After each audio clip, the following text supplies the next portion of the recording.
bíblico. Así, 1, versículos del 19 al 20. Vamos a terminar el primer capítulo. Vamos a terminar el primer capítulo que corresponde en nuestro estudio bíblico. Así es que vamos a ir al capítulo 1, versículos 19 y 20. Cuando lo tengan, me dice un fuerte amén. ¿Lo tenemos? Y la palabra de Dios la leemos en el nombre del Padre, del Hijo y del Espíritu Santo. Escribe las cosas que has visto, y las que son, y las que han de ser después de estas. El misterio de las 7 estrellas que has visto en mi diestra, y de los 7 candeleros de oro.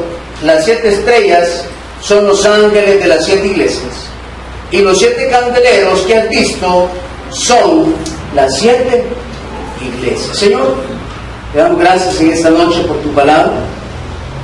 Oh Espíritu Santo, para que tomes dominio de mi mente, de mi voz, de mi corazón, de mis emociones y mis sentimientos, para que seas tú, Señor, ayudándonos a meditar en tu palabra.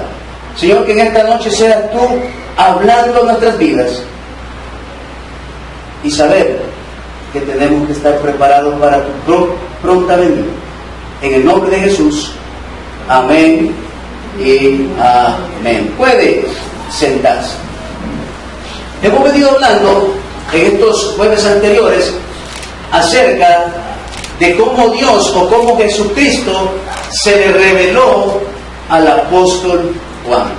Tenemos por entendido que que se le reveló en la isla de Patmos, porque ahí estaba prisionero. También aprendimos que para poder escuchar la voz de Dios, que para poder ver la gloria de Dios, que para poder recibir las bendiciones de Dios, es necesario que el creyente, que el Hijo de Dios, viva y ande en el Espíritu. No hay otra manera de que podamos escuchar la voz de Dios o podamos caminar con Dios si no andamos en el Espíritu. Entonces, el apóstol Juan recibe un mensaje, que viene destinado para 7 iglesias del Apocalipsis. Que el día de ahora vamos a empezar, primero Dios, si nos alcanza el tiempo, con la iglesia de Éfeso. Y uno de los problemas que tenía la iglesia de Éfeso es que había perdido su primer amor.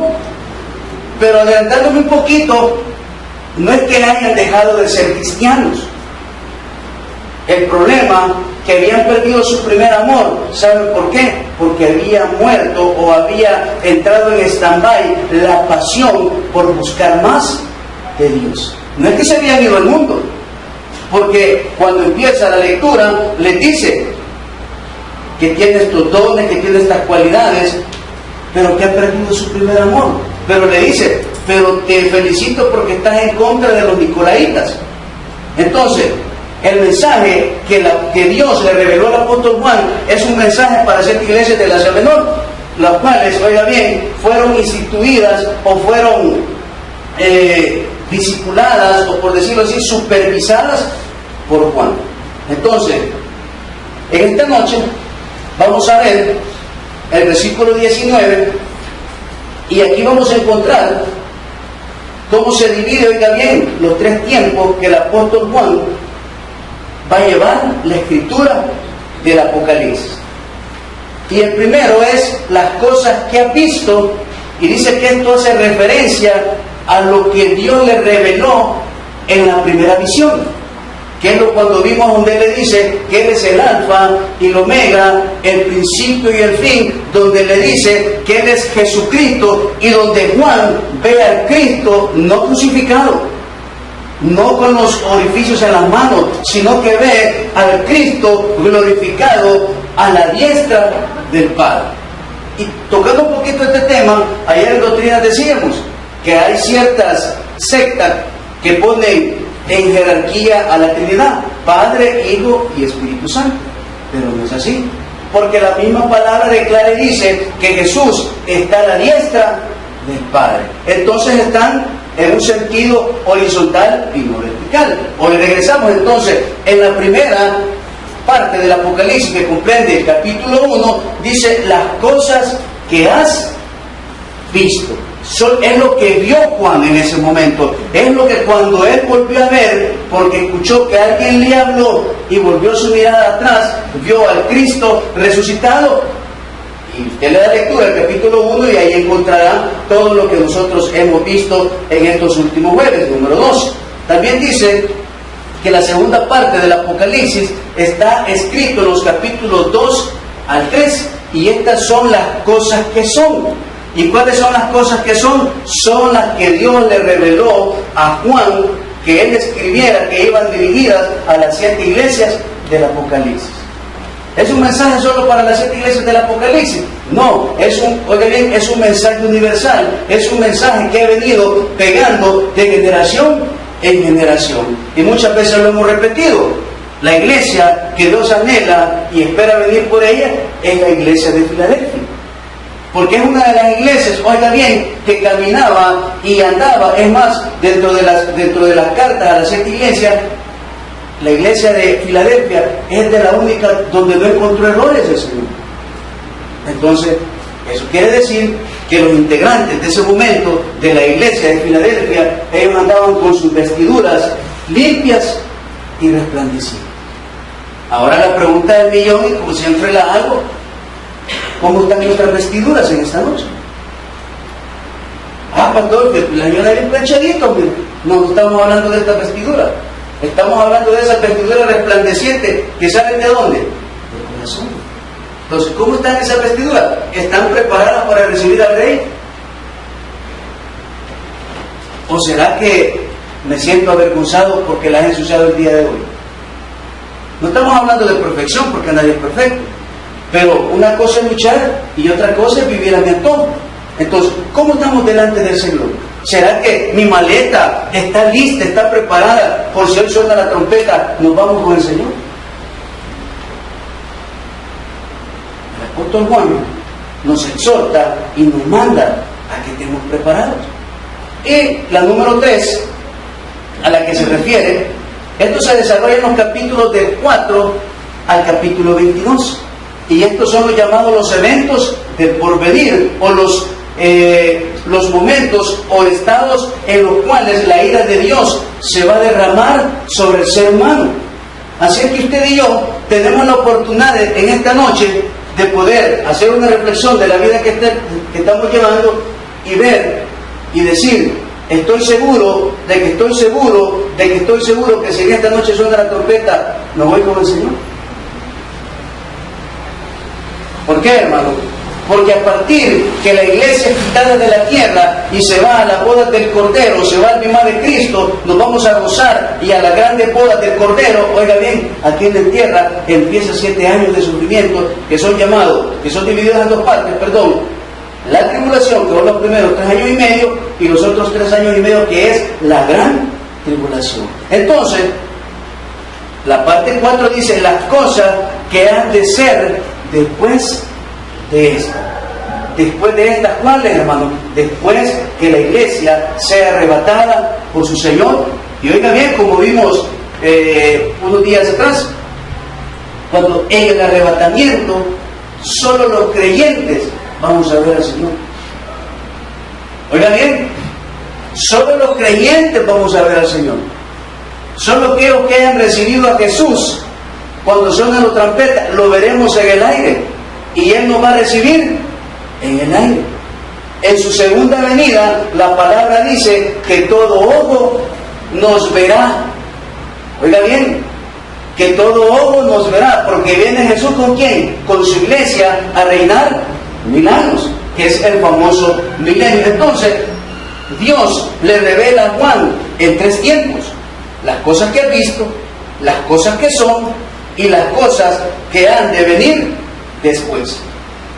También podemos ver que la mayoría de los símbolos y figuras en el Apocalipsis son interpretados por el Señor mismo o por algún mensajero celestial. Vimos que los 7 candeleros son las 7 iglesias y que las 7 estrellas son los 7 ángeles o mensajeros de las 7 iglesias. En su momento, ¿quiénes eran? Eran los presbíteros, eran los ancianos, y en nuestro tiempo son los pastores son los misioneros, son los evangelistas. Entonces este mensaje, así como va dirigido a la grey, también va dirigido al encargado de la grey. Porque el Señor puede venir en esta noche y confrontarme a mí y decirme: ¿cómo les estás diciendo a los hermanos que no pierdan su primer amor, que se apasionen por buscar más de mí, y vos no lo haces? ¿Cómo que los pasas martillando que lean la Biblia y no la lees? ¿Cómo les pasas diciendo que cuiden a su familia y tú no cuidas la tuya?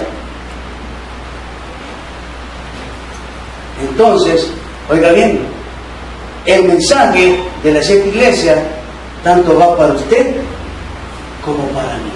¿Por qué? Porque todos estamos necesitados de Dios. Es importante tomar en cuenta que en otras partes del Apocalipsis, oiga bien, los ángeles son siempre seres celestiales o seres espirituales que Dios nos ocupa para llevar mensajes que, oiga bien, mensajes proféticos que le cambian el rumbo a una nación o a un estado o a un pueblo. Hoy se da, ya no, hermano, ya no hay profetas, pero sí hay mensajes proféticos para la iglesia y para el pueblo de Israel. Vamos al siguiente.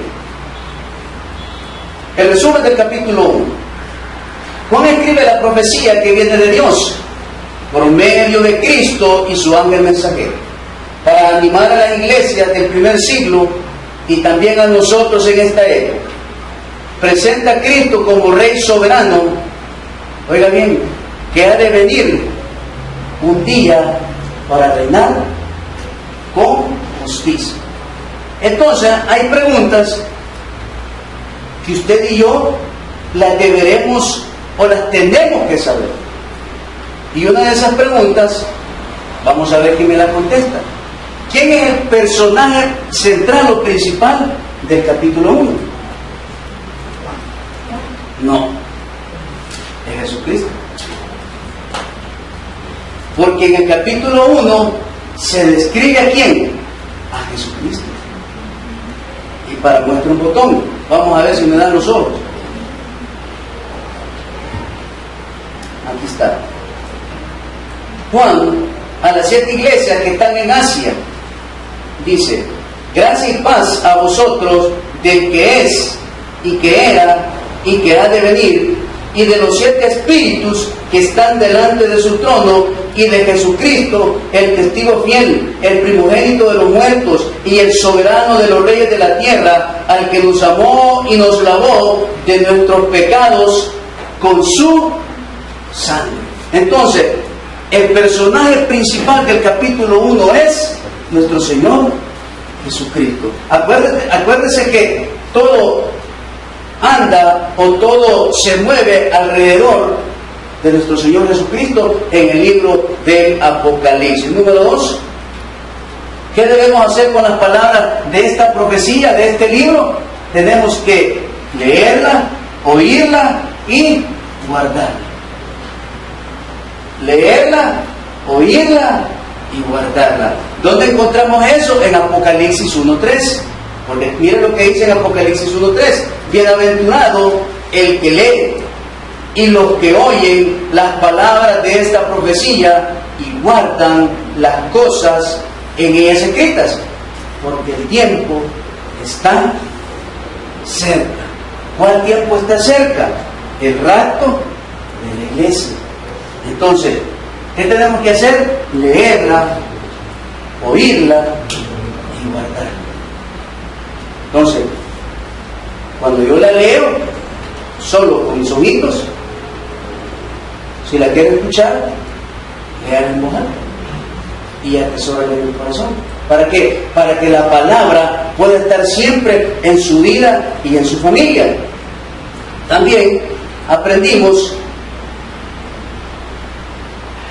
qué representan los 7 candeleros y las 7 estrellas, ¿verdad? En el versículo 19 dice que ahí está qué es lo que representan. ¿Cómo se divide el libro según el versículo 19? Lo que acabamos de ver, las cosas que has visto, las cosas que son y las cosas que han de ser después de estas y de tareas les queda que memoricen el versículo número 3 del capítulo 1, donde dice: bienaventurado el que lee, el que escucha y el que guarda el corazón, la palabra de Dios. Y hoy terminamos el capítulo 1 y arrancamos el tema del mensaje a las 7 iglesias. Esto es un poco teórico, así que se lo quiero dar para que usted lo conozca, ¿verdad? Antes de iniciar la primera carta. Y dice: las cartas se dirigen a las iglesias específicas de Éfeso, Esmirna, Pérgamo, Tiatira, Sardis, Filadelfia y Laodicea. Pero el mensaje, oiga bien, es para toda la iglesia.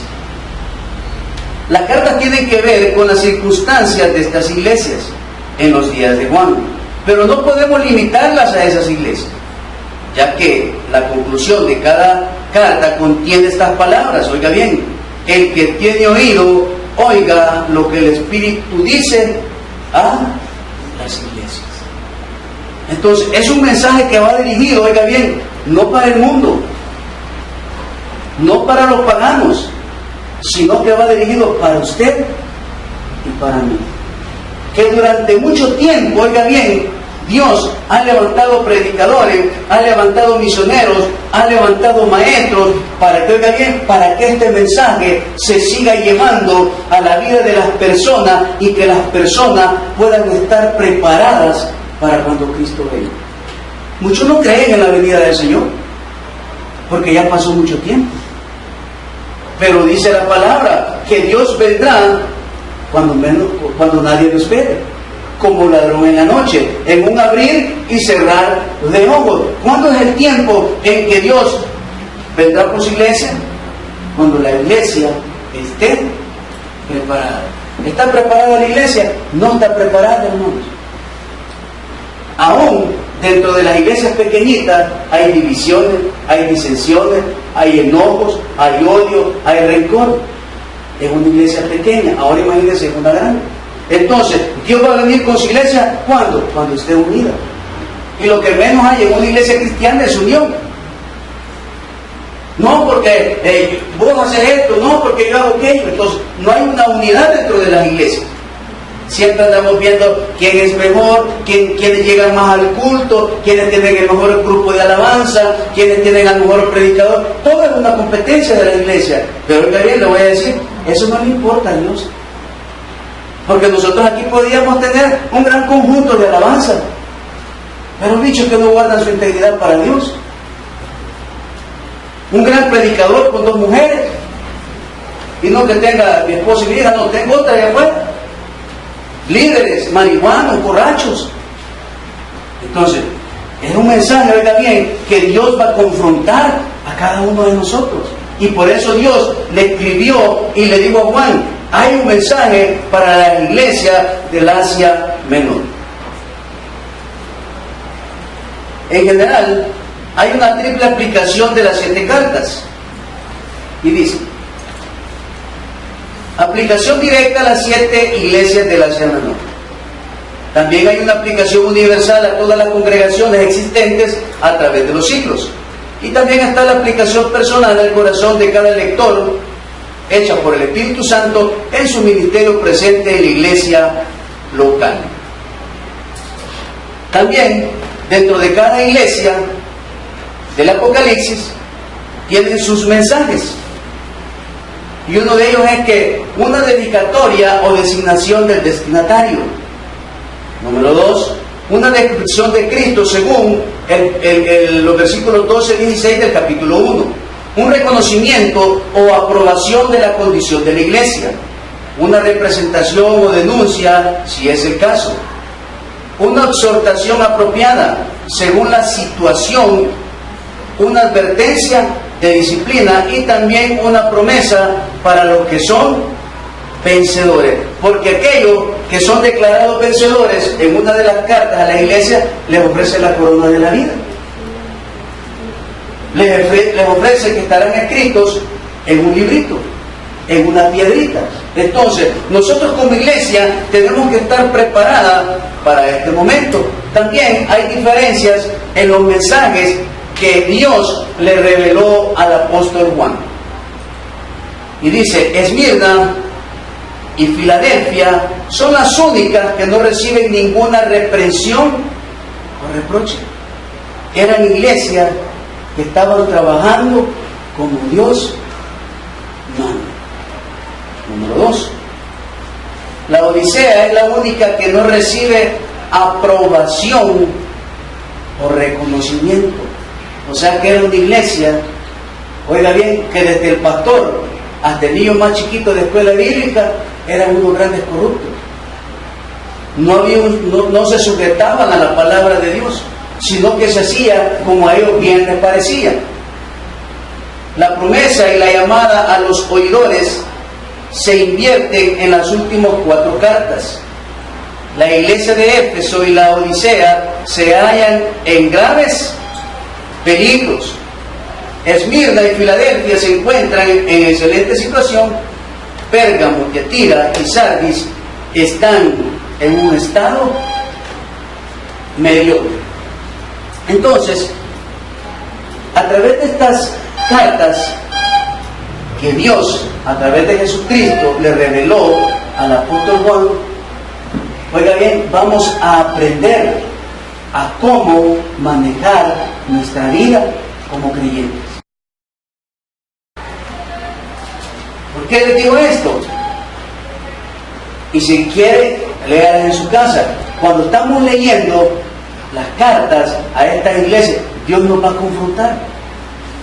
Porque muchos, oiga bien, como cristianos, estamos pasando por ciertos momentos o actitudes o maneras de vivir de estas iglesias. Muchos abusamos de la gracia, abusamos del amor de Dios, no nos dejamos guiar completamente por el Espíritu. Entonces, este mensaje que Dios trae a las iglesias del Apocalipsis nos ayudará, oiga bien, uno, a estar preparados,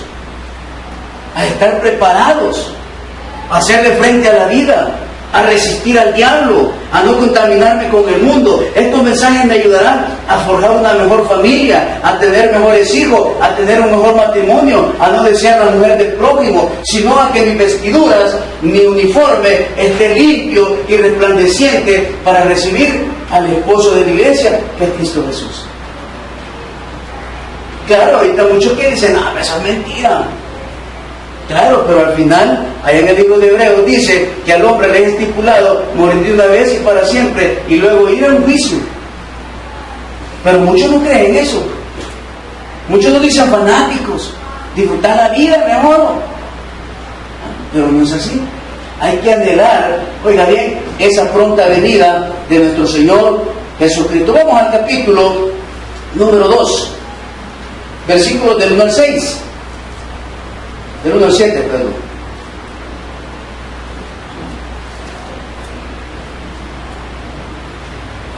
Capítulo 2 de Apocalipsis, versículos del 1 al 7. ¿Lo tenemos? Amén. Y si no, pues ahí saldrá.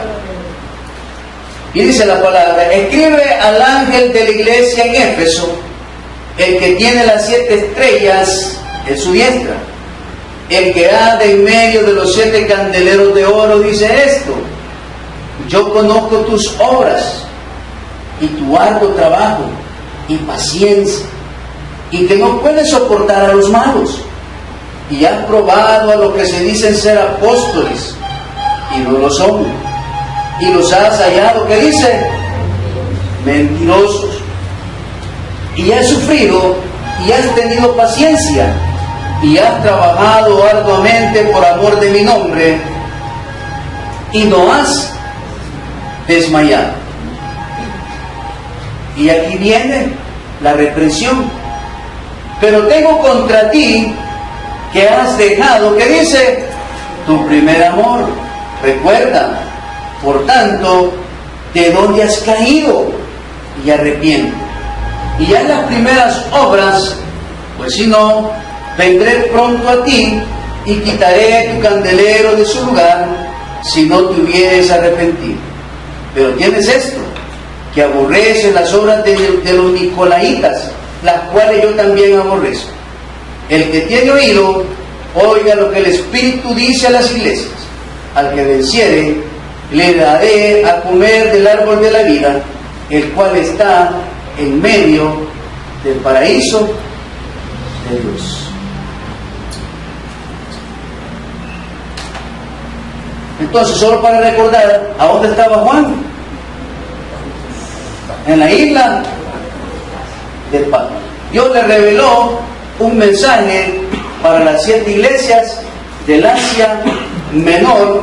¿Y quién es el tema principal de todo el libro del Apocalipsis? Es nuestro Señor Jesucristo. También es un mensaje que va dirigido a 7 iglesias, las cuales Éfeso, Esmirna, Pérgamo, Tiatira, Filadelfia, Sardis, ¿y quién? Y la Odisea. Si no ve, es porque está en pecado. No son mentiras, es por el color de la presentación. Es para que se ríe un poquito. ¿Quién no lo ve? Pongas el lente, no pongas el lente, no es el pecado. También dice, el primer aspecto es histórico. Estas 7 iglesias existieron realmente y cada una de ellas experimentaba el problema particular al que el Señor se refirió cuando le dictó las cartas a Juan.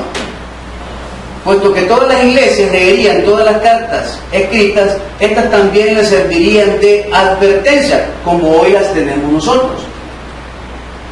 Tercero, ya que tanto el desafío como la promesa con que terminaba cada carta son personales antes que comunales, las cartas estaban destinadas tanto a los individuos así como a las congregaciones. Y oiga bien, esta carta iba dirigida primera al pastor de cada iglesia. Juan se le hacía llegar primero ¿a quién? Al pastor para confrontar. Si el pastor tenía testimonio, se lo tenía que trasladar a la grey. Entonces, si el pastor estaba algo moladito, ¿qué tenía que hacerlo antes de pasárselo a la grey? Arreglar su vida. ¿Por qué? Porque Dios se lo hubiera demandado. Y es por eso que yo insisto que los pastores, oiga bien, tenemos una gran responsabilidad. Una gran responsabilidad, oiga bien, porque a Dios no lo podemos engañar. A usted yo aquí lo puedo tener enganchado. Como fue bien bonito, cara de angelito. Ay, miren el pastor, cara de angelito. Pero allá afuera un gran diablo el pastor, ¿verdad? Pero no, Dios me lo va a demandar a mí. Y si me lo demanda a mí, me va a llevar a un sufrimiento hasta que yo tenga un arrepentimiento.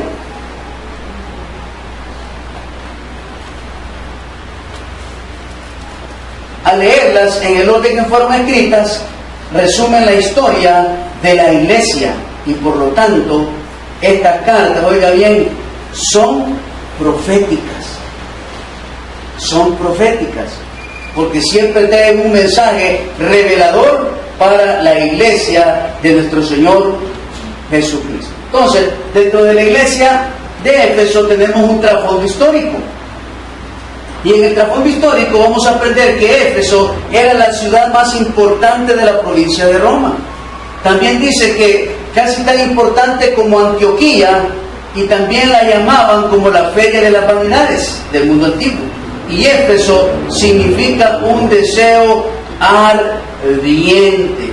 También podemos ver que en la iglesia de Éfeso el apóstol Pablo llegó a predicar. El apóstol Pablo llegó en sus viajes misioneros a la iglesia de Éfeso. Y eso lo vamos a encontrar en Hechos, capítulo número 19, del 1 al 41, y en el capítulo 20, del 17 al 38. Y dice, y entrando Pablo en la sinagoga, habló con denuedo por espacio de 3 meses, discutiendo y persuadiendo acerca del reino de Dios. Así continuó por espacio de 2 años, de manera que todos los que habitaban, ¿a dónde dice? En Asia. ¿Dónde estaba Éfeso? En Asia. Judíos y griegos oyeron la palabra del Señor Jesús. También podemos ver que esta ciudad era llamada guardiana del templo, es decir, el templo dedicado a la diosa pagana Artemis, la Diana, que sería en latín como diosa de la fertilidad. Según ellos, Diana había bajado del cielo, y eso lo encontramos en Hechos, capítulo 19:35. Vamos a Hechos 19:35. Este es el trasfondo histórico, hermano. Por eso es estudio bíblico. Así que tiene que traer un cuadernito. Así que próximamente estaremos rifando una Biblia de estudio. Así que para que usted se me haga bien estudioso. Y mire lo que dice Hechos. Entonces el escribano, cuando había apaciguado a la multitud, dijo: varones, que dice, Efesios. ¿Y quién es el hombre que no sabe que la ciudad de los Efesios es guardiana del templo de la gran diosa Diana y de la imagen venida de Júpiter? Otro personaje que también anduvo y habitó en sus viajes misioneros dentro de la iglesia de Éfeso fue el apóstol Pablo, y que también, oiga bien, dejó ahí trabajando ¿a quién? A Timoteo. Y eso lo vamos a encontrar en 1 de Timoteo, capítulo 1, versículo 3. Así es que ahí, y dice la palabra: por tanto, Timoteo también revela algo sobre los problemas en Éfeso, junto con la carta de Pablo a los Efesios. Y dice el versículo 3: como te rogué que te quedases en Éfeso cuando fui a Macedonia, para que mandases a algunos que no enseñen diferente doctrina. Entonces, el apóstol Pablo y Timoteo también anduvieron en la iglesia de Éfeso, combatiendo el que, mis amados hermanos, las herejías doctrinales de ese tiempo. Otros famosos que anduvieron por este lado de esta iglesia, por estos lugares, también fue Priscila y Aquila y Apolos, porque ellos trabajaron en Éfeso, y eso lo encontramos en Hechos capítulo 18, del 24 al 28. Y mira lo que dice: mas Pablo, habiéndose detenido aún muchos días ahí, después se despidió de los hermanos y navegó a Siria, y con él Priscila y Aquila, habiéndose rapado la cabeza en Cencrea, porque tenían hecho boda. Y llegó ¿a dónde? A Éfeso, y los dejó ahí, y entrando en la sinagoga discutía con los judíos, los cuales le rogaban que se quedase con ellos por más tiempo, mas no accedió, sino que se despidió de ellos diciendo: es necesario que en todo caso yo guarde en Jerusalén la fiesta que viene, pero otra vez volveré a vosotros, si Dios quiere. Y zarpó de Éfeso. ¿Quiénes se quedaron predicando en Éfeso? Priscila y Aquila. Entonces, vemos que la iglesia de Éfeso era una iglesia reconocida, hermano, porque habían pasado buenos predicadores por ese lugar. Aún, así como Juan llegó a Éfeso, o fue supervisor de Éfeso, también el apóstol Pablo llegó un mensaje. ¿El mensaje de quién? Del Cristo resucitado, del Cristo que daba perdón y vida eterna. Entonces, después de ese conocimiento histórico, hoy entramos a la presentación de Cristo. Y la presentación de Cristo la encontramos en el versículo 1, que dice: el que tiene las 7 estrellas en su diestra, el que anda en medio de los 7 candeleros de oro, ¿qué dice? Dice esto. Entonces, el mensaje que viene a la iglesia de Éfeso viene de parte de nuestro Señor Jesucristo. Ahora preguntémonos: ¿quiénes en este día recibimos a nuestra vida el mensaje de nuestro Señor Jesucristo? ¿Lo recibió hoy? ¿Y cómo, pastor? ¿Quiénes leímos la Biblia hoy? Hoy Dios tenía un mensaje para nosotros. Hoy Dios tenía la salida de nuestra tribulación a través de la lectura de la palabra. Hoy Dios tenía la sabiduría que yo necesitaba hoy para no contaminarme con el mundo, para guardar este depósito, para guardar mi familia, para serle fiel a mi mujer. Y oiga bien, y no solo acostándome con otra, sino que guardando mis ojos también. Pero, ¿habré leído la Biblia el día de hoy? Yo tenía preparado, oiga bien, un mensaje profético para mi vida. ¿Por qué? Porque me iba a revelar su palabra. Pero, ¿será que leí la Biblia hoy? O como a muchos nos pasa a veces, que nos agarró la tarde y salimos corriendo, como dicen, guindando en el bus. Entonces, Dios tiene un mensaje de revelación para nosotros. A la iglesia de Éfeso le traía un mensaje. Pero fíjense que también podemos encontrar de los versículos del 2 al 6 los reconocimientos. Porque muchos de nosotros, como la iglesia de Éfeso, somos buenos para el Señor. Somos activistas cristianos. ¿Ah? Si el pastor necesita algo, usted está de toque. Usted le habla a alguien y le dice, mira hermano, ¿cree que me puede llegar a ayudar a pintar en la iglesia? Sí, pastor, le dice. Y todavía le dice a la señora, ya no vamos a ir a la playa porque el pastor quiere que le ayude a pintar la iglesia. Y a usted no le importa lo que vaya a decir su esposo. Usted se viene. Claro, aquí no va, eso es afuera. Usted se viene y le ayuda al pastor y le dice aquí y se van y hacen esto y le dice, bueno, y en la tarde vamos a ir a visitar a una familia. Yo me anoto, pastor. Y se va con el pastor y allá andan visitando a los enfermos. Entonces tenemos cualidades. Pero hemos perdido el primer amor. Y perder el primer amor, como muchos eran, piensan que es porque nos hemos ido al mundo. Y perder el primer amor es, oiga, abandonar nuestros principios bíblicos e irnos ¿a dónde? A nuestra manera. Ya no vivo bajo el Dios de la Biblia, sino que empiezo a vivir bajo el Dios de ¿qué? De mi imaginación. Y el activismo cristiano lo que hace que es separarme de la vida espiritual que Dios quiera que viva y me vuelvo, como dicen ahí abajo, en un tonto útil. Y pensamos muchas veces que porque vengo a los cultos todos los días, porque estoy aquí, porque hago la limpieza, porque le ayudo al pastor, porque estoy en sonido, porque estoy en cámara, porque estoy transmitiendo, porque voy al evangelismo, porque hago esto, pero no hay pasión en mí.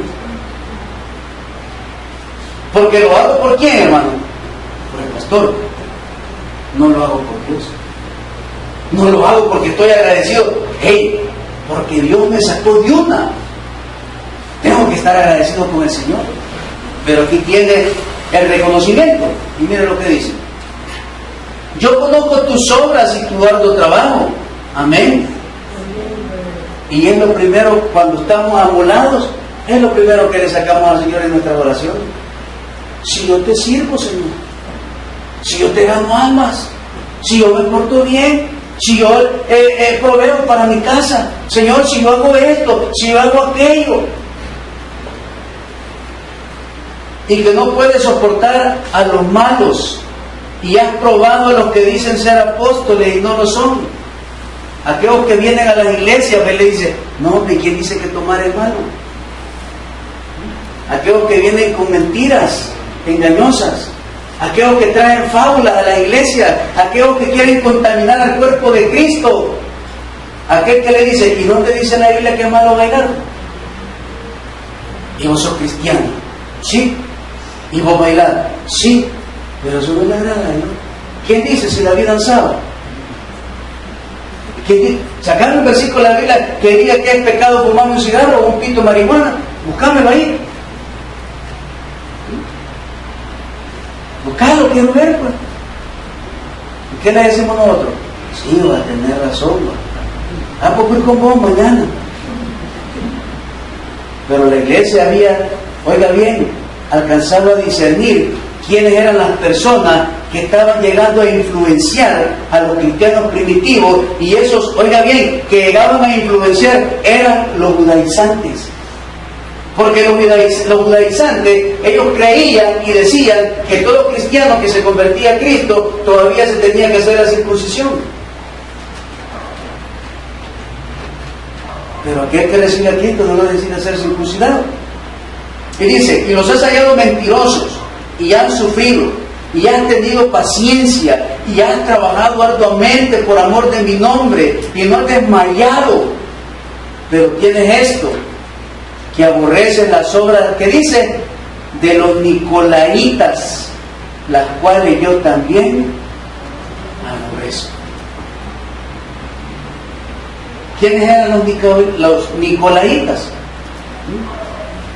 Era un grupo de personas, oiga bien, que se encargaban de introducir doctrinas, por decirlo así, falsas o herejías en la iglesia primitiva. ¿Y de dónde venían estas herejías o estas falsas doctrinas? Venían, oiga bien, de aquellos que adoraban a Balaam o a Balaam, al dios pagano. Entonces, estos nicolaitas, oiga bien, su líder se llamaba Nicolás. Y a través de la historia bíblica o a través de la historia secular, este hombre sí existió.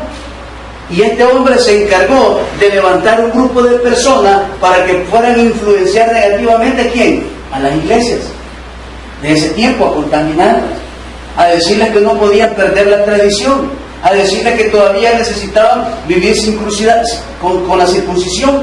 Entonces, estos nicolaitas, oiga bien, se encargaban de hacer morir a la iglesia cristiana primitiva.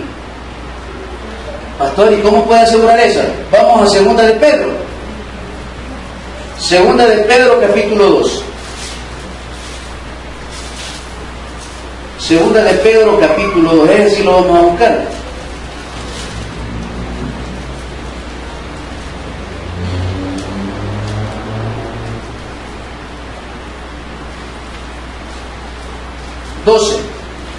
Pero estos, hablando mal de cosas que no entienden, como animales irracionales, nacidos para presa y destrucción, perecerán en su propia perdición, recibiendo el galardón de su injusticia, ya que tienen por delicia el gozar de los deleites cada día.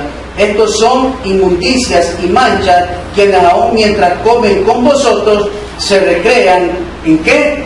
En sus errores.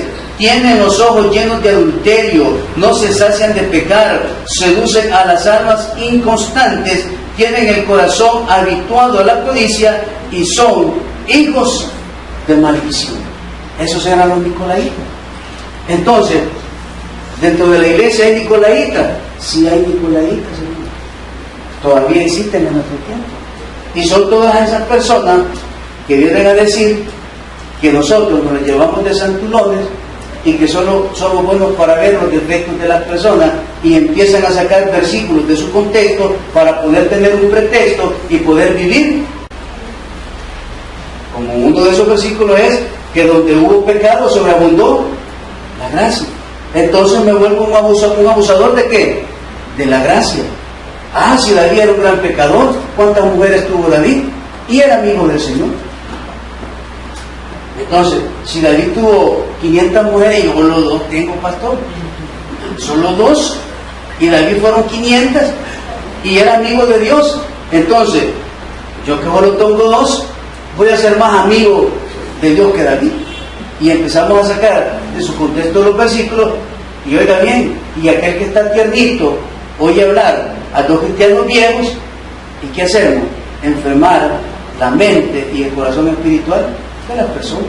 Entonces, en esta mañana, oiga bien, Dios trae reconocimientos a nuestras vidas, pero también nos va a dar una exhortación, que esa la vamos a ver el próximo jueves.